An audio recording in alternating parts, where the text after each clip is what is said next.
ಬೆಳಕಿನ ವಕ್ರೀಭವನಕ್ಕೆ ಸಂಬಂಧಪಟ್ಟಂತೆ ಇನ್ನೊಂದು ಬಹಳ ಇಂಟ್ರೆಸ್ಟಿಂಗ್ ಆಗಿರ್ತಕ್ಕಂಥ ಆಕ್ಟಿವಿಟಿಯನ್ನ ನಾವು ಮಾಡ್ತೀವಿ.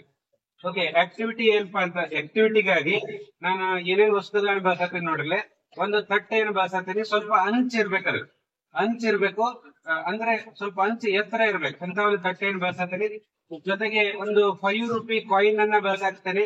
ಓಕೆ, ಜೊತೆಗೆ ಸ್ವಲ್ಪ ನೀರನ್ನು ಸಹಿತ ಈ ಒಂದು ಆಕ್ಟಿವಿಟಿಗಾಗಿ ನಾನು ಬಳಸಬೇಕು. ಓಕೆ, ಆಕ್ಟಿವಿಟಿ ಯಾವ ರೀತಿ ಇದೆ ಇದನ್ನ ಇವನ್ ನೀವು ಮನೆಯಲ್ಲೂ ಸಹಿತ ಪ್ರತಿಯೊಬ್ರು ಮಾಡಿ ನೋಡ್ಬೋದು. ಅಂತ ಒಂದು ಆಕ್ಟಿವಿಟಿ ಇದೆ.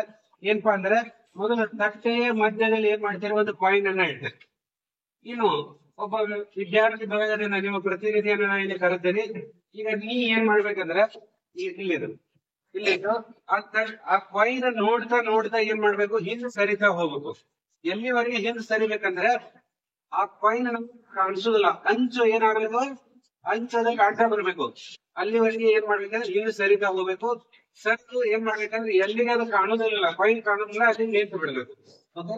ಸರಿ, ಈಗ ಈ ಕಾಯಿನ್ ನೋಡ್ತಾ ನೀ ಹಿಂದ್ ಸರಿತ.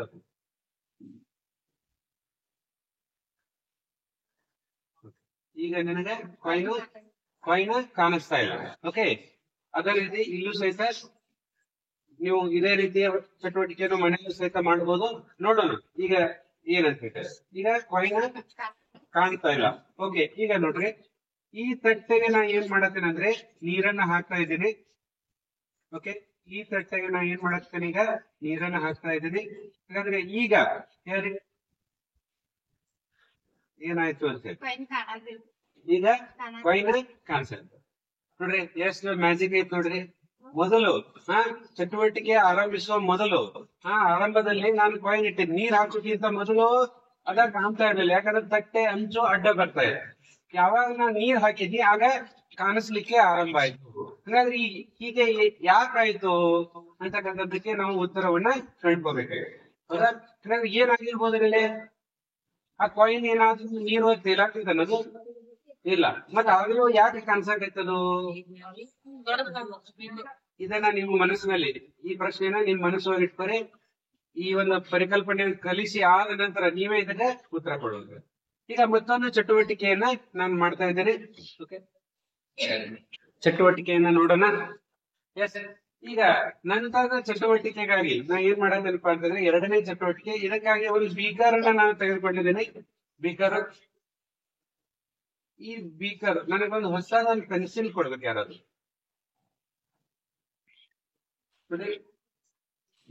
ಬೀಕರ್ ನಲ್ಲಿ ನಾನು ನೀರನ್ನು ತೆಗೆದುಕೊಂಡಿದ್ದೆ. ಓಕೆ, ಬೀಕರ್ ನಲ್ಲಿ ಸುಮಾರು ಒಂದು ಅರ್ಧದಷ್ಟು ಏನ್ ಮಾಡಿದ್ದೇನೆ, ನೀರನ್ನ ತೆಗೆದುಕೊಂಡಿದ್ದೇನೆ. ಓಕೆ, ಈ ಒಂದು ಬೀಕರ್ ನಲ್ಲಿ ನಾ ಏನ್ ಮಾಡತ್ತಂದ್ರೆ ಈ ಪೆನ್ಸಿಲ್ ಅನ್ನ ಇಡಾಕ. ನೋಡ್ರಿ, ಪೆನ್ಸಿಲ್ ಆಗಿದೆ, ಸ್ಟ್ರೈಟ್ ಇದೆ ಅಲ್ಲ, ಎಲ್ಲೂ ಬಾಗಿಲ್ಲ, ಬೆಂಡ್ ಆಗಿಲ್ಲ. ಓಕೆ, ಈಗ ಈ ಸ್ಟ್ರೇಟ್ ಆಗಿರ್ತಕ್ಕಂಥ ಪೆನ್ಸಿಲ್ ಅನ್ನ ನೀರು ಇರುವಂತ ಬೀಕರ್ ಇಟ್ಟೆ. ಯಾವ ರೀತಿ ಕಾಣಿಸ್ತಾ ಇದೆ, ಪೆನ್ಸಿಲ್ ಮುರಿದಂತೆ ಅಥವಾ ಬಾಗಿದಂತೆ ಕಾಣಿಸ್ತಾ ಇದೆ. ನೀರು ಇದ್ದಾಗ ಅದು ಪೆನ್ಸಿಲ್ ಬಾಗಿದಂತೆ ಕಾಣಿಸ್ತೈತಿ, ಮೇಲ್ಗಡೆ ಇರ್ತಕ್ಕಂಥ ಭಾಗ ಸ್ಟ್ರೇಟ್ ಕಾಣಿಸ್ತದೆ. ಇದೇ ರೀತಿ ಕಾಣಿಸ್ತೈತಿ, ತಾವು ಸಹಿತ ಇಲ್ಲಿ ನೋಡ್ಬೋದು ವಿಡಿಯೋದಲ್ಲಿ. ಓಕೆ, ಸೊ ಆ ಪೆನ್ಸಿಲ್ ಬಾಗಿದಂತೆ ಕಾಣಿಸ್ತಾ ಇದೆ. ಹಾಗಾದ್ರೆ ಈ ರೀತಿ ಯಾಕೆ ಕಾಣಿಸ್ತಾ ಇದೆ, ಇದು ಎರಡನೇ ಪ್ರಶ್ನೆ. ಓಕೆ, ಮೊದಲು ಒಂದು ಪ್ರಶ್ನೆ ಕೇಳಿದ್ವಿ, ಈಗ ಎರಡನೇ. ಈಗ ಇನ್ನೊಂದನ್ನ ನಾವು ನೋಡೋಣ. ಏನಪ್ಪಾ ಅಂತಂದ್ರೆ, ಇದೇ ಬೀಕರ್ ನಲ್ಲಿ ನನ್ನ ಬೆರಳನ್ನ ಹಾಕ್ತಾ ಇದ್ದೇನೆ. ಆ ಬೆರಳು ಯಾವ ರೀತಿ ಕಾಣಿಸ್ತದೆ ಅನ್ನೋದನ್ನ ನೀವಿಲ್ಲಿ ನೋಡಬಹುದು. ಓಕೆ,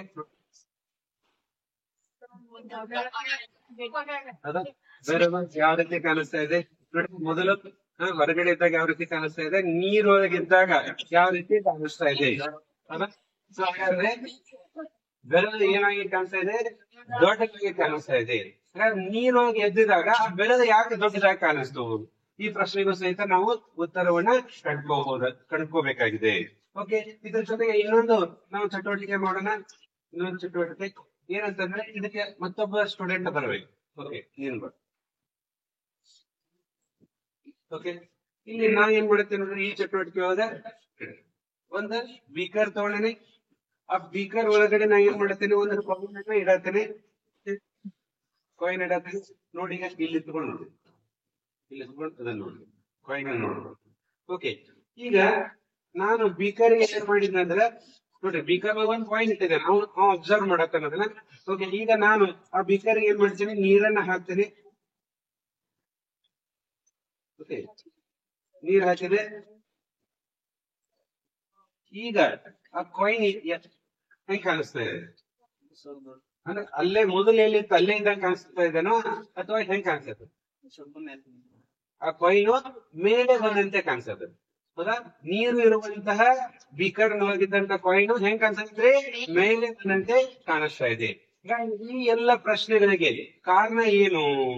ಇಲ್ಲಿ ನಾಲ್ಕು ಚಟುವಟಿಕೆಗಳನ್ನು ಮಾಡಿದ್ವಿ ನಾವು ಸರ್. ಈ 4 ಚಟುವಟಿಕೆಗಳ ಹಿಂದೆ ಇರ್ತಕ್ಕಂಥ ಬೆಳಕಿನ ಒಂದು ವಿದ್ಯಮಾನ ಯಾವುದು ಅಂತಕ್ಕಂಥದ್ದನ್ನ ನಾವಿಲ್ಲಿ ತಿಳ್ಕೊಬೇಕಾಗಿದೆ ಸರ್. ಯಾವ್ದು ಬೆಳಕಿನ ವಿದ್ಯಮಾನ? ಬೆಳಕಿನ ವಕ್ರೀಭವನ. ಹಾಗಾದ್ರೆ ಏನದು ಬೆಳಕಿನ ವಕ್ರೀಭವನ? ನಾವೀಗ ಅದನ್ನ ತಿಳ್ಕೊಳ್ಳೋದು. ಬೆಳಕಿನ ವಕ್ರೀಭವನ ಅಂದ್ರೆ ಏನು, ಅದ್ರ ವಿವರಣೆಯನ್ನ ನೋಡೋಣ. ಸರಿ, ಈ ಬೆಳಕಿನ ವಕ್ರೀಭವನವನ್ನ ಅರ್ಥ ಮಾಡ್ಕೊಳ್ಳೋಕೆ ಮತ್ತೊಂದು ಪ್ರಯೋಗ ಚಟುವಟಿಕೆ ಇದೆ. ಮೊದಲು ಆ ಪ್ರಯೋಗ ಚಟುವಟಿಕೆ ಏನು ಅಂತಕ್ಕಂಥದ್ದನ್ನ ಇಲ್ಲಿ ಬೋರ್ಡ್ ಮೇಲೆ ತೋರಿಸ್ತೀನಿ, ನಂತರ ಅದನ್ನ ನಿಮಗೆ ಮಾಡಿ ತೋರಿಸಲಾಗ್ತದೆ. ಸೊ ಈ ಬೆಳಕಿನ ವಕ್ರೀಭವನಕ್ಕಾಗಿ ನಾವು ಮಾಡೋ ಪ್ರಯೋಗದಲ್ಲಿ ಗಾಜಿನ ಚಪ್ಪಡಿ ಅಂತ ಬರ್ತದೆ. ಓಕೆ, ಗಾಜಿನ ಚಪ್ಪಡಿ ಒಂದು ಬಿಳಿ ಹಾಳೆಯ ಮೇಲೆ ಇಡ್ತೀರಿ.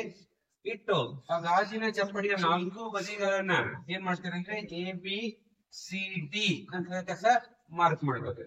ಓಕೆ, ಒಂದು ಗಾಜಿನ ಚಪ್ಪಡಿಯನ್ನು ಏನ್ ಮಾಡಿದೀವಿ, ಬಿಳಿ ಹಾಳೆಯ ಮೇಲೆ ಇಟ್ಟಿದೀವಿ. ಓಕೆ, ಇಟ್ಟಾದ ನಂತರ ಏನ್ ಮಾಡ್ತೀರಿ, ಈ ಎಬಿಗೆ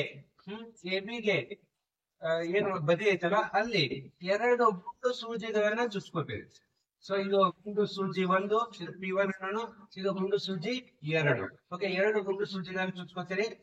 ಇನ್ನು 2 ಗುಂಡು ಸೂಜಿಗಳನ್ನ ಗಾಜಿನ ಚಪ್ಪಡಿ ಇನ್ನೊಂದು ಬದಿಯಿಂದ ನೋಡ್ತಾ ಅದಕ್ಕೆ ಸಮಾಂತರವಾಗಿರುವಂತೆ ಸ್ಟ್ರೇಟ್ ಆಗಿರುವಂತೆ ಮತ್ತೆ 2 ಗುಂಡು ಸೂಜಿಗಳನ್ನ ಚುಚ್ಚುತ್ತೇವೆ. ಓಕೆ, ಅವಕ್ಕ P3 ಮತ್ತು P4 ಅಂತ ಕರೆಯೋಣ. ನಂತರ ಗಾಜಿನ ಚಪ್ಪಡಿಯನ್ನ ತೆಗೆದು ಏನ್ ಮಾಡ್ತೀರಿ, ಎಲ್ಲ ಈ ರೇಖೆಗಳನ್ನ ಗುರುತಿಸ್ತೀರಿ. ಓಕೆ, ಏನೇನ್ ಮಾಡಿದ್ರಿ, ಒಂದು ಗಾಜಿನ ಚಪ್ಪಡಿಯನ್ನ ಪೇಜ್ ಮೇಲೆ ಇಟ್ರಿ, ಸುತ್ತಲೂ ಅಷ್ಟು ಬಾರ್ಡರ್ ಅನ್ನ ಮಾರ್ಕ್ ಮಾಡ್ಕೊಂಡ್ರಿ, ಜೊತೆಗೆ ABCD ಅಂತ ಹೇಳೋದಕ್ಕೆ ಲೇಬಲ್ ಮಾಡಿದ್ರಿ. ಅದಾದ ನಂತರ ಒಂದು ಬದಿಗೆ P1 ಮತ್ತು P2 ಅಂತಕ್ಕಂಥ 2 ಗುಂಡು ಸೂಜಿಗಳನ್ನು ಚುಚ್ಚಿದ್ರಿ. ಚುಚ್ಚಿ ಆದ ನಂತರ ಈ ಗಾಜಿನ ಚಪ್ಪಡಿಯ ಇನ್ನೊಂದು ಬದಿಯಿಂದ ನೋಡ್ತಾ ಈ 4 ಗುಂಡು ಸೂಜಿಗಳು ಒಂದೇ ಸರಳ ರೇಖೆಯಲ್ಲಿ ಬರ್ಬೇಕು. ಆ ರೀತಿ ಏನ್ ಮಾಡಿದ್ರಿ ಅಂತಂದ್ರೆ ಏನು, ಈ 2 ಗುಂಡು ಸೂಜಿಗಳನ್ನ ಚುಚ್ಕೋತೀರಿ. ಚುಚ್ಚಿ ಆದ ನಂತರ ಏನ್ ಮಾಡ್ತೀರಿ, ಗಾಜಿನ ಚಪ್ಪಡಿಯನ್ನು ಹೊರಗಡೆ ತೆಗೆದು ಈ ರೇಖೆಗಳನ್ನ ಸೇರಿಸ್ತೀರಿ. ಓಕೆ, ಸೇರಿಸಿದಾಗ ಯಾವ ರೀತಿ ಅಲ್ಲಿ ರೇಖೆ ಕಂಡು ಬರ್ತದೆ ಅಂತ ನೋಡಿದರೆ ಇಲ್ಲಿ ಗಮನಿಸಬಹುದು ನಾವು. ಈ ರೀತಿ ಹಾಗೆ ಆ ರೇಖೆ ಕಂಡು ಬರ್ತದೆ. ಸರಿ, ಈ ರೀತಿಯಾದಂತಹ ಒಂದು ಚಿತ್ರ ನಮಗೆ ಅಲ್ಲಿ ಕಂಡು ಬರ್ತಾ ಇದೆ. ಓಕೆ, ಇದರ ಪ್ರಯೋಗ ಚಟುವಟಿಕೆಯನ್ನು ನೋಡಿದಾಗ ನಿಮ್ಗೆ ಪೂರ ಸ್ಪಷ್ಟ ಆಗ್ತದೆ. ಓಕೆ, ಹಾಗಾದ್ರೆ ಏನಾಯ್ತು ನೋಡ್ರಿ, ಈ ರೇಖೆ ಸ್ಟ್ರೇಟ್ ಆಗಿ ಈ ರೀತಿ ಹೋಗ್ಬೇಕಾಗಿತ್ತು. ಬಟ್ ಇದು ಏನಾಗ್ತಾ ಇದೆ, ಇಲ್ಲಿ ಬಾಗಿ ಈ ರೀತಿ ಹೋಗ್ತಾ ಇದೆ. ಅಂದ್ರೆ ಬೆಳಕಿನ ಕಿರಣ ಗಾಳಿಯ ಮಾಧ್ಯಮದಿಂದ ಗಾಜಿನ ಮಾಧ್ಯಮಕ್ಕೆ ಬಂದಾಗ ತನ್ನ ದಿಕ್ಕನ್ನ ಏನ್ ಮಾಡ್ತಾ ಇದೆ, ಅದು ಬದಲಿಸ್ತಾ ಇದೆ. ಬೆಳಕಿನ ಕಿರಣ ಮಾಧ್ಯಮ ಬದಲಿಸ್ತಾ ಇದೆ. ಮಾಧ್ಯಮ ಬದಲಾದಾಗ ಅದರ ದಿಕ್ಕು ಏನಾಗ್ತಾ ಇದೆ, ಬದಲಾಗ್ತಾ ಇದೆ. ಗಾಳಿಯ ಮಾಧ್ಯಮದಿಂದ ಗಾಜಿನ ಮಾಧ್ಯಮಕ್ಕೆ ಬಂದಾಗ ಅದರ ದಿಕ್ಕು ಬದಲಾಗ್ತಾ ಇದೆ. ಅದೇ ರೀತಿ ಗಾಜಿನ ಮಾಧ್ಯಮದಿಂದ ಗಾಳಿಯ ಮಾಧ್ಯಮಕ್ಕೆ ಬಂದಾಗಲೂ ಸಹಿತ ಏನಾಗ್ತಾ ಇದೆ, ಅದರ ದಿಕ್ಕು ಬದಲಾಗ್ತಾ ಇದೆ. ಹೀಗೆ ಒಂದು ಮಾಧ್ಯಮದಿಂದ ಇನ್ನೊಂದು ಮಾಧ್ಯಮಕ್ಕೆ ಬೆಳಕು ಓರೆಯಾಗಿ ದಾಟುವಾಗ ತನ್ನ ಪ್ರಸರಣದ ದಿಕ್ಕನ್ನು ಬದಲಿಸುತ್ತದೆ. ಈ ಒಂದು ವಿದ್ಯಮಾನವನ್ನ ಏನಂತ ಕರೀತಾರೆ ಅಂದ್ರೆ ಬೆಳಕಿನ ವಕ್ರೀಭವನ ಅಂತ ಕರೀತಾರೆ. ಬೆಳಕು ಒಂದು ಮಾಧ್ಯಮದಿಂದ ಇನ್ನೊಂದು ಮಾಧ್ಯಮಕ್ಕೆ ಓರೆಯಾಗಿ ದಾಟುವಾಗ, ಸ್ಟ್ರೇಟ್ ಆಗಲ್ಲ, ಹೌದಾ? ಅದೇ ಬೆಳಕಿನ ಕಿರಣ ನೇರವಾಗಿ ಹೋಗುವಂತೆ ಮಾಡಿದ್ರೆ ಅದು ಸ್ಟ್ರೇಟ್ ಆಗಿನ ಹೋಗ್ತದೆ, ಅದು ಬಾಗುದಿಲ್ಲ. ಓರೆಯಾಗಿ ದಾಟಬೇಕು. ಹೀಗೆ ಓರೆಯಾಗಿ ದಾಟುವಾಗ ತನ್ನ ಪ್ರಸರಣ ದಿಕ್ಕನ್ನು ಏನ್ ಮಾಡ್ತದೆ, ಅದು ಬದಲಿಸ್ತದೆ. ಈ ವಿದ್ಯಮಾನವನ್ನು ಏನಂತ ಕರೀತಾರೆ ಅಂದ್ರೆ ಬೆಳಕಿನ ವಕ್ರೀಭವನ. ಈಗ ನಮ್ಮ ಮೂಲ ಪ್ರಶ್ನೆಗಳಿಗೆ ಉತ್ತರವನ್ನ ನಾವು ಕಂಡುಕೊಳ್ಳೋಣ. ಓಕೆ, ಏನವು ಪ್ರಶ್ನೆಗಳು? ಒಂದು ಬೀಕರ್ ನಲ್ಲಿ ಏನ್ ಮಾಡಿದ್ರಿ, ನೀರು ತಗೊಂಡಿದ್ರಿ, ಅದರಲ್ಲಿ ಒಂದು ಪೆನ್ಸಿಲ್ ಅನ್ನು ಇಟ್ರಿ. ಸ್ಟ್ರೇಟ್ ಆಗಿರ್ತಕ್ಕಂಥ ಪೆನ್ಸಿಲ್ ಹೆಂಗ್ ಕಾಣಿಸ್ತಿತ್ತು ನಮ್ಗೆ ಬಾಗಿದಂತೆ ಕಾಣ್ತಾ ಇತ್ತು. ಯಾಕೆ ಈ ರೀತಿ ಕಾಣಿಸ್ತದು? ಯಾಕಂದ್ರೆ ಇಲ್ಲಿ ಮಾಧ್ಯಮಗಳ ಬದಲಾಗತ್ತ ನೋಡಿ. ನಮ್ಮ ಕಣ್ಣಿನಿಂದ ಏನು ಬೆಳಕಿನ ಕಿರಣ ಹೊಂಟಿದೆಯಲ್ಲ, ಅಥವಾ ಆ ಏನು ಪೆನ್ಸಿಲ್ ನಿಂದ ಏನು ಬೆಳಕಿನ ಕಿರಣ ಹೊರಗೆ ಬರತ್ತಲ್ಲ, ಅದು ನೀರಿನ ಮಾಧ್ಯಮವನ್ನು ದಾಟಿ ಗಾಳಿಯ ಮಾಧ್ಯಮದ ಮೂಲಕ ಬಂದು ನಮ್ಮ ಕಣ್ಣುಗಳನ್ನು ತಲುಪ್ತಾ ಇದೆ. ಅಂದ್ರೆ ಮಾಧ್ಯಮ ಎಷ್ಟೈತಿ ಇಲ್ಲಿ? ಎರಡು ಮಾಧ್ಯಮ, ಏನು ನೀರಿನ ಮಾಧ್ಯಮ ಹಾಗೂ ಗಾಳಿಯ ಮಾಧ್ಯಮ. ಮಾಧ್ಯಮ ಬದಲಾಗೋದ್ರಿಂದ ಅದರ ಪ್ರಸಾರ ದಿಕ್ಕು ಏನಾಗ್ತಾ ಇದೆ? ಬದಲಾಗ್ತಾ ಇದೆ. ಇದರಿಂದಾಗಿ ಆ ಪೆನ್ಸಿಲ್ ಬಾಗಿದಂತೆ ಕಾಣಿಸ್ತಾ ಇದೆ. ಇನ್ನು ಅದೇ ರೀತಿಯಾಗಿ ಒಂದು ತಟ್ಟೆಯಲ್ಲಿ ಒಂದು ಕಾಯಿನ್ ಅನ್ನ ಇಟ್ಟಿದ್ರಿ, ಓಕೆ, ಒಂದು ಕಾಯಿನ್ ಅನ್ನ ಇಟ್ಟಿದ್ರಿ, ಅದನ್ನ ನೋಡ್ತಾ ನೋಡ್ತಾ ಹಿಂದಕ್ಕೆ ಸರಿತಾ ಹೋದ್ರಿ. ಆರಂಭದಲ್ಲಿ ಏನಾಗ್ತಾ ಇತ್ತು? ಆ ಕಾಯಿನ್ ಆರಂಭದಲ್ಲಿ ಕಾಣಿಸ್ತಾ ಇತ್ತು. ಬಟ್ ಯಾಕಂದ್ರೆ ಆ ಕಾಯಿನ್ ನಿಂದ ಬಂದಂತ ಬೆಳಕಿನ ಕಿರಣ, ಪ್ರತಿಫಲಿಸಿ ಬಂದಂತ ಕಿರಣ ನೇರವಾಗಿ ನಮ್ಮ ಕಣ್ಣುಗಳನ್ನು ತರ್ತಾ ಇತ್ತು, ಅದಕ್ಕೆ ಕಾಯಿನ್ ಕಾಣಿಸ್ತಾ ಇತ್ತು. ಯಾವಾಗ ನಾವು ಹಿಂದೆ ಸರ್ತೀವಿ ಆಗ ಆ ಕಾಯಿನ್ ಕಾಣಿಸ್ಲಿಲ್ಲ. ಯಾಕಂದ್ರೆ ಕಾಯಿನ್ ನಿಂದ ಬರುವಂತ ಬೆಳಕಿನ ಕಿರಣಕ್ಕೆ ಈ ಅಂಚು ಏನಾಗಿತ್ತು? ಅಡ್ಡವಾಗಿತ್ತು. ಈ ಕಾರಣಕ್ಕಾಗಿ ನಮಗೆ ಕಾಯಿನ್ ಕಾಣಿಸ್ತಾ ಇರ್ಲಿಲ್ಲ. ಕಾಣಿಸ್ತಾ ಇದೆ. ನೀರನ್ನ ಹಾಕಿದಾಗ ಕಾಯಿನ್ ಕಾಣಿಸ್ಲಿಕ್ಕೆ ಆರಂಭ ಆಯ್ತು. ಯಾಕೆ? ಇಲ್ಲಿ ತಾವು ಅಬ್ಸರ್ವ್ ಮಾಡ್ಬೋದು. ಏನಂತಂದ್ರೆ ಆ ತಟ್ಟೆಯಲ್ಲಿ ನೀರನ್ನ ಹಾಕಿದ್ರಿ, ಓಕೆ, ನೀರ್ ಹಾಕಿದ್ರಿ, ಈ ಕಾಯಿನಿಂದ ಪ್ರತಿಫಲಿಸಿ ಬರುವಂತ ಬೆಳಕಿನ ಕಿರಣ ನೋಡ್ರಿ, ಈ ಕಿರಣ ವಕ್ರೀಭವನ ಹೊಂದಿ ನಿಮ್ಮ ಕಣ್ಣುಗಳನ್ನ ತಲುಪ್ತಾ ಇದೆ. ಹೌದಾ? ಬೆಳಕಿನ ಕಿರಣ ಏನಾಗ್ತಾ ಇದೆ? ವಕ್ರೀಭವನ ಹೊಂದಿ ನಮ್ಮ ಕಣ್ಣುಗಳನ್ನ ತಲುಪ್ತಾ ಇದೆ. ಇದೇ ಕಾರಣಕ್ಕಾಗಿ ಆ ಕಾಯಿನ್ ಕಾಣಿಸ್ಲಿಕ್ಕೆ ಆರಂಭ ಆಯ್ತು.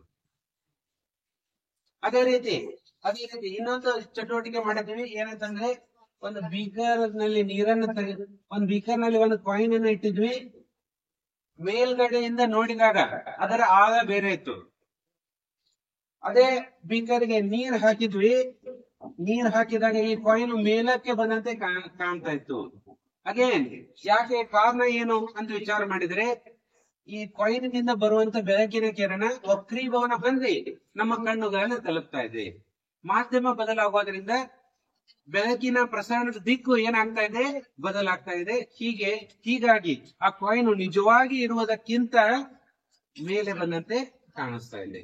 ನಿಜವಾಗಿ ಆ ಕಾಯಿನ್ ಇರುವ ಜಾಗವೇ ಬೇರೆ, ಆದ್ರೆ ಅದು ಮೇಲೆ ಬಂದಂತೆ ಕಾಣ್ತಾ ಇದೆ. ಈ ಎಲ್ಲ ಒಂದು ಚಟುವಟಿಕೆಗಳ ಹಿಂದಿನ ವಿದ್ಯಮಾನ ಯಾವುದಪ್ಪ ಅಂತಂದ್ರೆ ಬೆಳಕಿನ ವರ್ಧನೆ.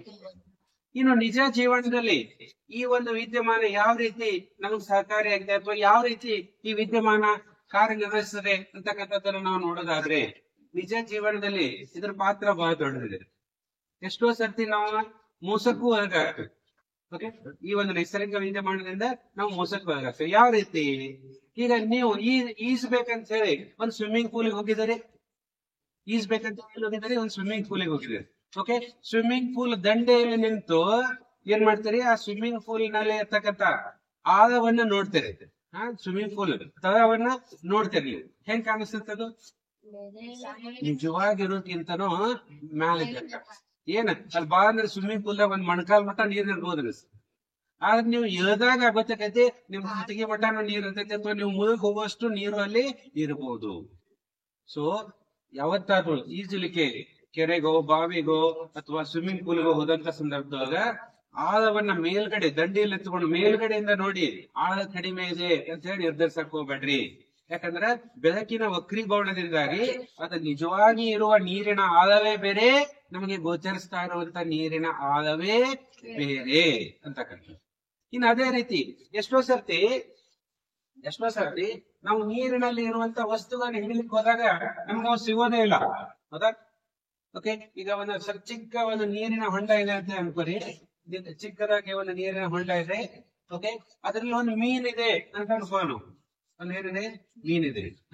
ಈ ಮೀನನ್ನ ನಾವು ಹಿಡಿಲಿಕ್ಕಾಗಿದೆ. ಹೌದಾ? ನಾವು ಅದನ್ನ ಹಿಡಿಲಿಕ್ಕೆ ಕೈ ಹಾಕ್ತಿವಿ, ಬಟ್ ಅದು ನಮ್ಮ ಕೈಗೆ ಸಿಗೋದೇ ಇಲ್ಲ. ಯಾಕೆ ಹಿಂಗಾಗ್ತದೆ? ಯಾಕಪ್ಪ ಅಂತಂದ್ರೆ ಆ ಮೀನು ನಿಜವಾಗಿ ಇರುವ ಸ್ಥಾನ ಬೇರೆ, ನಮಗೆ ಗೋಚರಿಸ್ತಾ ಇರುವ ಸ್ಥಾನ ಬೇರೆ. ಬಹುಶಃ ಇದು ನಿಜವಾದ ಮೀನು, ಹೌದಾ, ಇದು ನಿಜವಾದ ಮೀನು ಅಂತ ಅನ್ಕೋಣ. ಇದರಿಂದ ಬಂದಂತ ಬೆಳಕಿನ ಕಿರಣ ವಕ್ರೀಭವನ ಹೊಂದಿ ನಮ್ಮ ಕಣ್ಣುಗಳನ್ನು ತಲುಪ್ತಾ ಇದೆ, ಹೌದಾ. ಓಕೆ, ಇದು ನಿಜವಾದ ಮೀನು, ಅದರಿಂದ ಬಂದಂತ ಬೆಳಕಿನ ಕಿರಣ ವಕ್ರೀಭವನ ಹೊಂದಿ ನಮ್ಮ ಕಣ್ಣನ್ನು ತಲುಪ್ತಾ ಇದೆ. ಆದ್ರೆ ನಮಗೆ ಕಾಣಿಸ್ತಾ ಇರುವಂತ ಮೀನು ಎಲ್ಲಿದೆ? ಇಲ್ಲಿ, ಹೌದಾ. ನಮಗ್ ಮೀನು ಕಾಣಿಸ್ತದ್ದು ಇಲ್ಲಿ, ಆದ್ರೆ ನಿಜವಾಗಿ ಇಲ್ಲಿ. ಈ ರೀತಿ ಎಷ್ಟೋ ಸರ್ತಿ ಈಗ ನೀರಿನಲ್ಲಿ ಬೇಟೆ ಆಡಕ್ ಹೋದಂತ ಸಂದರ್ಭದಲ್ಲಿ ಒಂದೇನೋ ಬರ್ಚಿನೋ ಒಂದೇನೋ ಒಂದು ಚುಪಾದ ಆಬ್ಜೆಕ್ಟ್ ಆ ಮೀನಿಗೆ ಚುಚ್ಚಿ ಹಿಡಿಬೇಕಂತ ನಾವು ಅನ್ಕೊಂಡಿರ್ತೀವಿ. ನಾವು ಪ್ರಯತ್ನ ಬಿಡ್ತಾ ಇರ್ತೀವಿ, ಬಟ್ ಅದ ಸಿಗ್ತಿರುದಿಲ್ಲ. ಕಾರಣ ಏನು? ಮೀನಿನ ನಿಜವಾದ ಸ್ಥಾನ ಬೇರೆ, ಅದು ಗೋಚರಿಸುವ ಸ್ಥಾನವೇ ಬೇರೆ. ಇದಕ್ಕೆ ಕಾರಣವಾದಂತ ವಿದ್ಯಮಾನ ಯಾವುದು? ಬೆಳಕಿನ ವಕ್ರೀಭವನ. ಸರಿ, ಈಗ ಇದೇ ರೀತಿ ಇನ್ನೊಂದು ರಾತ್ರಿ ಹೊತ್ತು ಆಕಾಶದಲ್ಲೂ ಸಹಿತ ಒಂದು ವಿದ್ಯಮಾನ ಇದೇ ರೀತಿ ಇದೆ. ಯಾವ ರೀತಿ ನೋಡ್ರಿ, ಈಗ ನಾವು ಭೂಮಿಯಿಂದ ನಕ್ಷತ್ರ ಒಂದನ್ನ ನೋಡಾಕ್ತಿವಿ ಅಂತ ಅನ್ಕೋಣ. ಸೊ ಇಲ್ಲೊಂದು ನಕ್ಷತ್ರ ಇದೆ, ಭೂಮಿಯಿಂದ ನಕ್ಷತ್ರ ಒಂದನ್ನ ನೋಡ್ತಾ ಇದ್ದೀವಿ. ಸೊ ಇದು ನಾವು ಇಲ್ಲಿ ಇದ್ಕೊಂಡು ನಕ್ಷತ್ರವನ್ನು ನೋಡ್ತಾ ಇದ್ದೀವಿ. ಓಕೆ, ವಾಸ್ತವದಲ್ಲಿ ಆ ನಕ್ಷತ್ರ ನಿಜವಾದ ನಕ್ಷತ್ರ ಇರುವ ಸ್ಥಾನ ಬೇರೆ, ನಮಗೆ ಗೋಚರಿಸುವ ಸ್ಥಾನ ಬೇರೆ. ಹೇಗೆ ನೋಡಲೇ? ಈಗ ಬೆಳಕಿನ ಕಿರಣ, ನಕ್ಷತ್ರದಿಂದ ಬಂದಂತ ಬೆಳಕಿನ ಕಿರಣ ವಕ್ರೀಭವನ ಹೊಂದಿ ನಮ್ಮ ಕಣ್ಣುಗಳನ್ನ ತಲುಪ್ತಾ ಇರ್ತದೆ. ನಕ್ಷತ್ರದಿಂದ ಬಂದಂತ ಬೆಳಕಿನ ಕಿರಣ ವಕ್ರೀಭವನ, ಯಾವುದರಿಂದ ವಕ್ರೀಭವನ ಅಂತ ಇದೆ? ವಾತಾವರಣ. ಯಾಕಂದ್ರೆ ಭೂಮಿಯಿಂದ ಸುಮಾರು ಎಷ್ಟು 1000 ಕಿಲೋಮೀಟರ್ ವರೆಗೆ ಏನಿದೆ, ಭೂಮಿಯ ಸುತ್ತುವರೆದು ಏನಿದೆ, ಗಾಳಿ ಅಥವಾ ವಾತಾವರಣ ಇದೆ. ಸೊ ನಕ್ಷತ್ರಗಳಿಂದ ಬಂದಂತ ಬೆಳಕಿನ ಕಿರಣಗಳು ಆ ವಾತಾವರಣವನ್ನು ಪ್ರವೇಶಿಸಿದಾಗ ವಕ್ರೀಭವನ ಹೊಂದಿ ನಮ್ಮನ್ನ ತಲುಪ್ತಾ ಇರ್ತವೆ. ಸೊ ನಿಜವಾದ ನಕ್ಷತ್ರ ಇದೆ, ಆಗ ನಮಗೆ ಗೋಚರಿಸ್ತಾ ಇರುವಂತ ನಕ್ಷತ್ರ ಹೇಗಿರ್ತದೆ? ಇರುತ್ತದೆ. ನಿಜವಾದ ನಕ್ಷತ್ರ ಇಲ್ಲಿದೆ, ಆದ್ರೆ ನಮಗೆ ಗೋಚರಿಸುವ ನಕ್ಷತ್ರ ಅಂದ್ರೆ ನಮಗೆ ಕಾಣ್ತಾ ಇರುವಂತ ನಕ್ಷತ್ರ ಇಲ್ಲಿದೆ. ಗೋಚರ ನಕ್ಷತ್ರದ ಸ್ಥಾನ ಬೇರೆ, ನಿಜವಾದ ನಕ್ಷತ್ರದ ಸ್ಥಾನ ಬೇರೆ. ಇದು ಯಾಕೆ ಈ ರೀತಿ ಉಂಟಾಗ್ತಾ ಇದೆ? ಇದರ ಹಿಂದೆ ಕಾರಣವಾದ ವಿದ್ಯಮಾನ ಯಾವುದು? ಬೆಳಕಿನ ವಕ್ರೀಭವನ. Very good. ಇನ್ನು ಅದೇ ರೀತಿಯಾಗಿ ಇನ್ನೊಂದು ವಿದ್ಯಮಾನ, ಪ್ರತಿನಿತ್ಯ ಸೂರ್ಯೋದಯ ಮತ್ತು ಸೂರ್ಯಾಸ್ತದ ಸಮಯದಲ್ಲಿ ನಾವು ಈ ವಿದ್ಯಮಾನವನ್ನು ಕಾಣಿಸುವುದು ಏನು ಅಂತಂದ್ರೆ, ಓಕೆ, ಇದು ಭೂಮಿಯನ್ನ ಸುತ್ತುವರೆದು ಏನಿದೆ? ವಾತಾವರಣ ಇದೆ. ಭೂಮಿಯನ್ನ ಸುತ್ತುವರೆದು ಏನಿದೆ? ವಾತಾವರಣ ಇದೆ. ಸೊ ಇದು ದಿಗಂತ ಅಂತ ಕರೆಯಲು, ದಿಗಂತ, ಹೌದಾ? ದಿಗಂತ. ಓಕೆ, ಈ ಕ್ವಶನ್ ಅನ್ನು ಸಹಿತ ರೈಟ್. ಸೊ ಇದು ಭೂಮಿಯನ್ನು ಸುತ್ತುವರೆದ ವಾತಾವರಣ ಇದೆ. ಇದು ಭೂಮಿಯಿಂದ ಓಕೆ ನಮಗೆ ಕಾಣುವಂತ ಒಂದು ಪ್ರದೇಶ ದಿಗಂತ. ಇಲ್ಲಿ ವಕ್ರೀಭವನ ವಿದ್ಯಮಾನದಿಂದಾಗಿ ಪ್ರತಿನಿತ್ಯ ನಮಗೆ 2 ನಿಮಿಷ ಮುಂಚೆನೆ ಸೂರ್ಯ ಕಾಣಿಸ್ತದೆ. ಸೂರ್ಯೋದಯ ಪ್ರತಿನಿತ್ಯ 2 ನಿಮಿಷ ಮುಂಚೆನೆ ಆಗ್ತದೆ. ವಾಸ್ತವದಲ್ಲಿ ಸೂರ್ಯ ಇನ್ನೂ ಉದಯನೇ ಆಗಿರುವುದಿಲ್ಲ. ಆ ಅಡ್ವಾನ್ಸ್ ಆಗಿ ಮೊದಲೇ 2 ನಿಮಿಷ ಮೊದಲೇ ನಮಗೆ ಕಾಣಿಸ್ಲಿಕ್ಕೆ ಆರಂಭ ಆಗ್ತದೆ. ಹೇಗೆ? ಇಲ್ಲಿ ನೀವು ನೋಡ್ಬೋದು, ಇದು ಸೂರ್ಯನ ಸ್ಥಾನ, ಇದು ನಿಜವಾದ ಸೂರ್ಯನ ಸ್ಥಾನ. ದಿಗಂತದ ಕೆಳಗಿದೆ. ಆದ್ರೆ ಸೂರ್ಯನಿಂದ ಬಂದಂತ ಬೆಳಕಿನ ಕಿರಣ ಈ ರೀತಿ ವಕ್ರೀಭವನ ಹೊಂದಿ ನಮ್ಮ ಕಣ್ಣುಗಳನ್ನು ಪ್ರವೇಶ ಮಾಡ್ತಾ ಇದೆ. ಸೂರ್ಯನಿಂದ ಬಂದಂತ ಬೆಳಕಿನ ಕಿರಣ ವಕ್ರೀಭವನ ಹೊಂದಿ ನಮ್ಮ ಕಣ್ಣುಗಳನ್ನು ಪ್ರವೇಶ ಮಾಡ್ತಾ ಇದೆ. ಆಗ ನಮ್ಗೆ ಸೂರ್ಯ ಎಲ್ಲಿ ಕಾಣಿಸ್ತಾ ಇದ್ದಾನೆ? ದಿಗಂತದ ಮೇಲೆ ಕಾಣಿಸ್ತಾ ಇದ್ದಾನೆ. ವಾಸ್ತವದಲ್ಲಿ ಸೂರ್ಯ ಎಲ್ಲಿದಾನ? ಇನ್ನೂ ದಿಗಂತಕ್ಕಿಂತ ಕೆಳಗೆ ಅದ. ಆದ್ರ ವಕ್ರೀಭವನ ವಿದ್ಯಮಾನದಿಂದಾಗಿ ನಮ್ಗೆ ದಿಗಂತ ಅಂದ್ರೆ ಆಲ್ರೆಡಿ ಉದಯವಾಗಿದ್ದಾನಂತೆ ಅನಿಸ್ತತಿ ಅಥವಾ ಕಾಣಿಸ್ತತಿ, ಆದ್ರೆ ಇನ್ನೂ ಉದಯ ಆಗಿರೋದಿಲ್ಲ. ಸೊ ಈ ರೀತಿ ಪ್ರತಿದಿನ ಸೂರ್ಯ 2 ನಿಮಿಷ ಮುಂಚಿತವಾಗಿನೇ ಉದಯ. ಇನ್ನು ಅದೇ ರೀತಿಯಾಗಿ ಸೂರ್ಯಾಸ್ತ ಸಮಯದಲ್ಲಿ ಓಕೆ, ಈಗ ಈ ಕಡೆ ನೋಡೋಣ ಸೂರ್ಯಾಸ್ತ. ಓಕೆ, ಸೂರ್ಯ ಆಲ್ರೆಡಿ ಮುಳುಗಿದಳು, ಸೂರ್ಯಾಸ್ತ ಆಗಿದೆ. ಆದಾಗ್ಯೂ ಸೂರ್ಯ ಇನ್ನೂ ಆಕಾಶದಲ್ಲಿ ಇದ್ದಂತೆ ನಮಗೆ ಭಾಸವಾಗುತ್ತದೆ ಅಥವಾ ಗೋಚರಿಸುತ್ತದೆ. ಕಾರಣ ಏನಂದ್ರೆ ಸೂರ್ಯ ಆಲ್ರೆಡಿ ಮುಳುಗಿದಾನೆ. ಸೂರ್ಯಾಸ್ತ ಆಗಿದೆ, ಆದರೂ ಸಹಿತ ಸೂರ್ಯನಿಂದ ಬರುವಂತ ಬೆಳಕಿನ ಕಿರಣಗಳು ವಾತಾವರಣವನ್ನು ಪ್ರವೇಶಿಸಿ ವಕ್ರೀಭವನ ಹೊಂದಿ ನಮ್ಮ ಕಣ್ಣುಗಳನ್ನು ತಲುಪ್ತಾ ಇದೆ. ಸೊ ಹೀಗಾಗಿ ನಮ್ಮ ಕಣ್ಣು ಏನು ಕಲ್ಪಿಸುತ್ತದೆ, ಇನ್ನು ಸೂರ್ಯ ಆಕಾಶದಲ್ಲಿ ಇದ್ದಾನೆ ಅಂತ ಕಲ್ಪನೆ ಮಾಡ್ತದೆ. ಆದ್ರೆ ವಾಸ್ತವದಲ್ಲಿ ಏನಾಗಿರ್ತಾನವ, ಆಲ್ರೆಡಿ ದಿಗಂತದ ಕೆಳಗೆ ಹೋಗಿರ್ತಾವ, ಅಂದ್ರೆ ಆಲ್ರೆಡಿ ಮುಳುಗಿರ್ತಾನ, ಹೌದಾ? ಸೊ ಹೀಗೆ ಪ್ರತಿದಿನ 2 ನಿಮಿಷ ಮುಂಚೆ ಸೂರ್ಯೋದಯ ಆಗ್ತದೆ, ಪ್ರತಿದಿನ 2 ನಿಮಿಷ ಮುಂಚೆ ಸೂರ್ಯಾಸ್ತವಾಗುತ್ತದೆ. 2 ನಿಮಿಷ ಮುಂಚೆ ಸೂರ್ಯಾಸ್ತ ಆಗ್ತದೆ. ಸೊ ಇದು ಸೂರ್ಯೋದಯ ಮತ್ತು ಸೂರ್ಯಾಸ್ತ, ಇದರ ಹಿಂದೆ ಇರ್ತಕ್ಕಂಥ ವಿದ್ಯಮಾನ. ಸೊ ಇಲ್ಲಿ ಒಟ್ಟಾಗಿ ನಾವು ನೆನಪಿಸ್ಕೊಳ್ಳೋದಾದ್ರೆ, ನಿಜವಾಗಿ ನಕ್ಷತ್ರ ಇರುವ ಸ್ಥಾನ ಬೇರೆ, ಗೋಚರ ಸ್ಥಾನ ಬೇರೆ. ಅದಕ್ಕೆ ಕಾರಣವಾದ ವಿದ್ಯಮಾನ ಯಾವುದು? ಅದೇ ರೀತಿ ಪ್ರತಿದಿನ 2 ನಿಮಿಷ ಮುಂಚೆ ಸೂರ್ಯೋದಯ, 2 ನಿಮಿಷ ನಂತರ, ಮುಂಚೆ ಅಲ್ಲದ 2 ನಿಮಿಷ ನಂತರ ಸೂರ್ಯಾಸ್ತ ಆಗತ್ತೆ. ಆಲ್ರೆಡಿ ಸೂರ್ಯ ಮುಳುಗಿದಾನ, ಆದ್ರೆ ಮುಳುಗಿ 2 ನಿಮಿಷ ಆದ ನಂತರ ಸೂರ್ಯಾಸ್ತ. ಇದಕ್ಕೆ ಕಾರಣವಾದಂತ ವಿದ್ಯಮಾನವು ಯಾವುದು? ವಕ್ರೀಭವನ. ಸೊ ಇಲ್ಲೆಲ್ಲ ನಾವು ನೋಡಿದ್ವಿ, ಆರಂಭದಲ್ಲಿ ಏನ್ ನೋಡಿದ್ವಿ, ಒಂದು ಬೀಕರ್ ನಲ್ಲಿ ಇಟ್ಟಂತ ಯಾವುದು ಪೆನ್ಸಿಲ್ ಬಾಗಿದಂತೆ ಕಾಣಲು ಕಾರಣವಾದ ವಿದ್ಯಮಾನ ಯಾವುದು? ಇದನ್ನ ಕೇಳ್ತಾರೆ. ಒಂದು ನೀರು ಇರುವಂತ ಬೀಕರ್ ನಲ್ಲಿ ಇಟ್ಟಂತಹ ಪೆನ್ಸಿಲ್ ಬಾಗಿದಂತೆ ಕಾಣುತ್ತದೆ, ಇದಕ್ಕೆ ಕಾರಣವಾದ ವಿದ್ಯಮಾನ ಯಾವುದು ಅಂತ ಹೇಳಿ ವಕ್ರೀಭವನ. ಅದೇ ರೀತಿ ಒಂದು ಬೀಕರ್ ನಲ್ಲಿ ಇಟ್ಟಂತ ನಾಣ್ಯ, ಹೌದಾ, ಮೇಲ್ಗಡೆಯಿಂದ ನೋಡಿದಾಗ ಮೇಲೆ ಬಂದಂತೆ ಕಾಣಿಸ್ತದೆ, ಅದರ ನಿಜವಾದ ಸ್ಥಾನ ಬೇರೆ, ಅದನ್ನ ನಮಗೆ ಕಾಣುವಂತ ಸ್ಥಾನ ಬೇರೆ. ಓಕೆ, ಪಕ್ಷಿಗಳು ಇವತ್ತು ನೀರಿನಲ್ಲಿ ಮೀನನ್ನ ಬೇಟೆ ಆಡ್ತಾವ. ಹಾಗಾದ್ರೆ ಅವು ತಮ್ಮ ನೀರಿನಲ್ಲಿ ಹಾರವನ್ನು ಕೊಕ್ಕು ಹಾಕುವಾಗ ಅಥವಾ ಕಾಲುಗಳನ್ನು ಹಾಕಿ ಹಿಡಿಯುವಾಗ ಅವ್ರಿಗೆ ಯಾವ ವಿದ್ಯಮಾನ ಗೊತ್ತಿದ್ರೆ ಆ ಮೀನನ್ನ ಬೇಟೆ ಆಡಕ್ ಸಾಧ್ಯತೆ? ಬೆಳಕಿನ ವಕ್ರೀಭವನ ವಿದ್ಯಮಾನ ಗೊತ್ತಿದ್ರೆ ಅವ್ರಿಗೆ ಬೇಟೆ ಆಡಕ್ ಸಾಧ್ಯ. ಇಲ್ಲಾಂದ್ರೆ ಅವು ಸಹಿತ ನಮ್ಮ ಹಾಗೆ ಮೋಸಕ್ಕೆ ಒಳಗಾಗ. ಅಂದ್ರ ಪಕ್ಷಿಗಳಿಗೂ ಸಹಿತ ಇವತ್ತು ನಿಸರ್ಗದ ವಿದ್ಯಮಾನ ಗೊತ್ತಿದೆ ಅಂತಕ್ಕಂಥದ್ದನ್ನ ನಾವಿಲ್ಲಿ ಅರ್ಥ ಮಾಡ್ಕೋಬಹುದು. ಅವು ಚೆನ್ನಾಗಿ ಅದನ್ನ ಅರಿತುಕೊಂಡಾವ, ಅದಕ್ಕೆ ಅವು ಎಲ್ಲಿ ಮೀನಿದೆ ಅಲ್ಲೇ ಕೊಕ್ಕ ಅಥವಾ ಅಲ್ಲೇ ಕಾಲಿನಿಂದ ಅದನ್ನ ಹಿಡಿಯಲಿಕ್ಕೆ ಪ್ರಯತ್ನ ಪಡ್ತಾವೆ. ಹಿಂಗಾಗಿ ಅವ್ರ ಬೇಟೆ ಸುಲಭಕ್ಕೆ ಸಿಗ್ತದೆ. ಇನ್ನು ಒಂದ್ ಸ್ವಲ್ಪ ನಾವು ಯಾವ್ದು ಅರ್ಜುನ ಯಾವ್ದು ಮಹಾಭಾರತ ಕಾಲಕ್ಕೆ ಹೋದಿವಿ ಅಂತ ಹೇಳ್ತಾರೆ. ಅವಾಗೆಲ್ಲ ಸ್ವಯಂವರ ಇರ್ತಿದ್ದು. ಸ್ವಯಂವರದಲ್ಲಿ ಒಂದು ಸ್ಪರ್ಧೆ ಎಲ್ಲ ಇರ್ತಿದ್ದು ನೋಡಿ. ಏನು, ಇಲ್ಲಿ ನೀರು ನೋಡ್ಬೇಕು, ಮ್ಯಾಲ ಅಲ್ಲೇಳೋದು ಗಿಳಿ ಇರ್ತದೆ, ಅದ ಕಣ್ಣಿಗೆ ಬಾಣ ಬಿಡ್ಬೇಕು. ಅದು ಏನೋ ಒಂದು ಚಕ್ರ ತಿರುಗ್ತಿರ್ತದೆ, ಹೌದಾ? ಇಲ್ಲಿ ನೀರು ನೋಡಿ ಆ ಅಲ್ಲಿ ಮೀನಿನ ಕಣ್ಣಿಗೆ ಬಾಣ ಬಿಡಬೇಕು ನಾವು. ಹಂಗಾದ್ರೆ ಅಲ್ಲಿ ಬಾಣ ಬಿಡುವವನಿಗೆ ಯಾವ ವಿದ್ಯಮಾನ ಗೊತ್ತಿರ್ಬೇಕು? ಬೆಳಕಿನ ವಕ್ರೀಭವನ ವಿದ್ಯಮಾನ ಬರ್ತದೆ. ಇಲ್ಲಾಂದ್ರೆ ಆತನು ಸಹಿತ ಏನಾಗ್ತಾನೆ, ಫೇಲ್ ಆಗ್ತಾನೆ. ಸೊ ಪುರಾತನ ಕಾಲದ ಜನರಿಗೂ ಸಹಿತ ಇಂತಹ ವಿದ್ಯಮಾನಗಳು ಅರಿವಿದ್ದು ಅಂತಕ್ಕಂಥದ್ದನ್ನ ನಾವಿಲ್ಲಿ ಅರ್ಥ ಮಾಡ್ಕೋಬಹುದು. ಅದು ಗೊತ್ತಿದ್ದವ್ರು ಮಾತ್ರ ಸ್ವಯಂವರದಾಗ ಗೆದ್ದಿದ್ರು. ಅರ್ಜುನ ಅದ್ರೊಳಗೆ ಏನಾಗಿದ್ದ, ಯಶಸ್ವಿ ಆಗಿದ್ದ ಅಂತಕ್ಕಂಥದ್ದನ್ನ ಕಥೆಯನ್ನ ನಾವು ಪೌರಾಣಿಕ ಕಥೆಯನ್ನ ಕೇಳಿದ್ದೇವೆ. ಸರಿ, ಸೊ ಇದಿಷ್ಟು ಬೆಳಕಿನ ವಕ್ರೀಭವನಕ್ಕೆ ಸಂಬಂಧಿಸಿದಂತಹ ಮಾಹಿತಿ. ಧನ್ಯವಾದ. ಈಗಾಗಲೇ ನಮಗೆ ಬೆಳಕಿನ ವಕ್ರೀಭವನ ಅಂದ್ರೆ ಏನು ಅಂತಕ್ಕಂಥದ್ದು ಅರ್ಥ ಆಗಿದೆ. ಬೆಳಕು ಒಂದು ಮಾಧ್ಯಮದಿಂದ ಇನ್ನೊಂದು ಮಾಧ್ಯಮಕ್ಕೆ ಓರೆಯಾಗಿ ದಾಟುವಾಗ ತನ್ನ ಪ್ರಸರಣದ ದಿಕ್ಕನ್ನು ಬದಲಿಸ್ತದೆ. ಈ ವಿದ್ಯಮಾನವನ್ನು ಏನಂತ ಕರೀತಾರೆ? ಬೆಳಕಿನ ವಕ್ರೀಭವನ ಅಂತ ಕರೀತಾರೆ. ಹಾಗಾಗಿ ಬೆಳಕು ಯಾಕೆ ತನ್ನ ಪ್ರಸರಣ ದಿಕ್ಕನ್ನು ಬದಲಿಸ್ತಾ ಇದೆ ಅದನ್ನು ತಿಳ್ಕೋಬೇಕು. ಯಾಕಂದ್ರೆ ಬೆಳಕಿನ ಮಾಧ್ಯಮ ಬದಲಾದಂತೆ ಬೆಳಕಿನ ವೇಗ ಏನಾಗ್ತಾ ಇದೆ? ಬದಲಾಗ್ತಾ ಇದೆ. ಮಾಧ್ಯಮ ಬದಲಾದಂತೆ ಬೆಳಕಿನ ವೇಗ ಏನಾಗ್ತಾ ಇದೆ? ಬದಲಾಗ್ತಾ ಇದೆ. ಆದ್ದರಿಂದ ಪ್ರಸರಣ ದಿಕ್ಕು ಸಹಿತ ಏನಾಗ್ತಾ ಇದೆ? ಬದಲಾಗ್ತಾ ಇದೆ.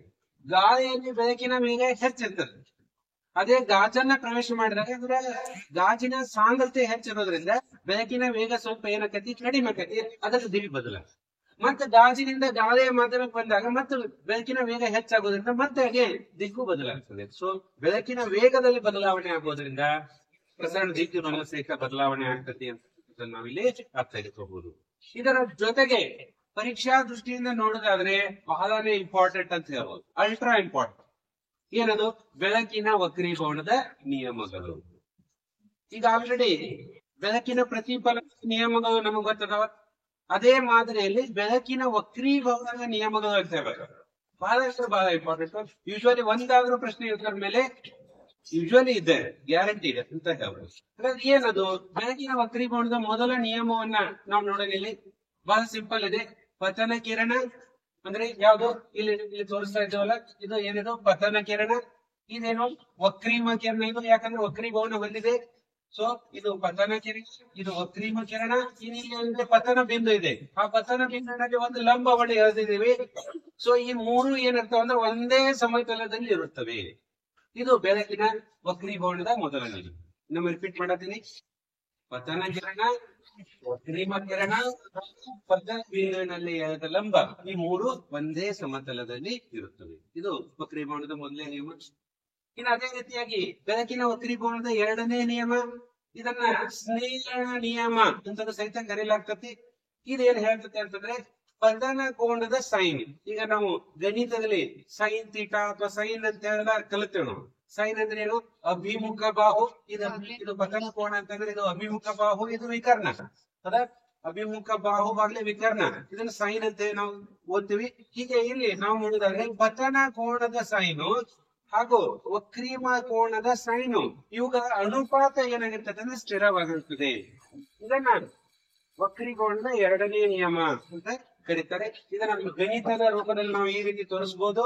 ಏನಂದ್ರೆ ವಕ್ರೀಭವನ ನೋಡ್ರಿ, ಈ ಏನು ಪತನ ಕೋನದ ಸೈನು ಮತ್ತು ವಕ್ರೀಮ ಕೋನದ ಸೈನುಗಳ ಅನುಪಾತ ಸ್ಥಿರವಾಗಿರ್ತದಲ್ಲ, ಈ ಸ್ಥಿರಾಂಕವನ್ನೇ ನಾವು ಏನಂತ ಕರಿತೇವೆ ಅಂದ್ರೆ ವಕ್ರೀಭವನ ಸೂಚ್ಯಂಕ ಅಂತ ಕರಿತೀವಿ.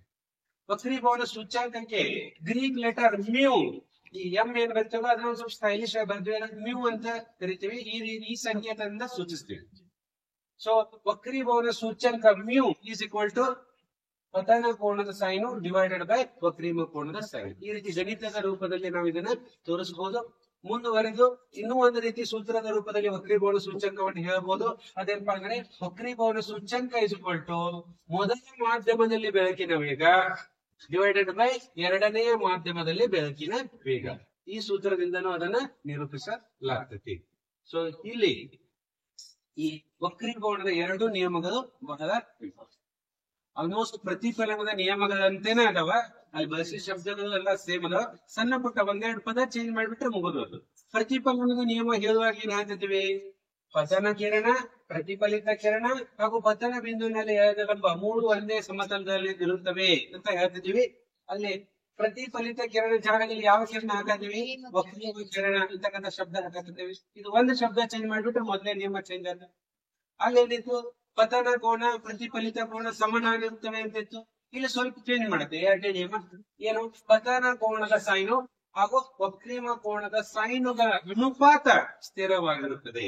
ಇದನ್ನ ಸೇರಿಸ್ತಾರೆ ವಕ್ರೀಭವನ ಸೂಚ್ಯಂಕ ಅಂತ ಕರೀತಾರೆ. ಇದು ಬೆಳಕಿನ ವಕ್ರೀಭವನದ ಎರಡನೇ ನಿಯಮ. ಇದಕ್ಕೆ ಇನ್ನೊಂದು ಹೆಸರೇನು, ಸ್ನೇಲನ ನಿಯಮ. ಸೊ ಈ ಏರಿಯಾ ಮೇಲೆ ಕ್ವಶನ್ ಟಾರ್ಗೆಟ್ ಆಗ್ತದೆ. ಜೊತೆಗೆ ಈ ವಕ್ರೀಭವನ ಸೂಚ್ಯಂಕ ಆಧಾರಿತವಾಗಿ ಅಪ್ಲೈಡ್ ಕ್ವಶನ್ ಸಹಿತ ಕೇಳುವಂತ ಸಾಧ್ಯತೆ ಐತಿ. ಇದನ್ನ ಸರಿಯಾಗಿ ನೋಡ್ಕೋಬೇಕು. ಓಕೆ, ಇಲ್ಲಿಗೆ ನಾವು ವಕ್ರೀಭವನ ಸಂಬಂಧಿತ ವಿಷಯವನ್ನು ತಕ್ಕ ಮಟ್ಟಿಗೆ ತಿಳ್ಕೊಂಡ್ವಿ. ಓಕೆ, ಇವುದಂತೆ ಮುಂದಿನ ಒಂದು ಬಿಡುವಾಗ ವಿಚಾರಗಳನ್ನ ತಿಳ್ಕೊಳ್ಳೋಣ. ಧನ್ಯವಾದ.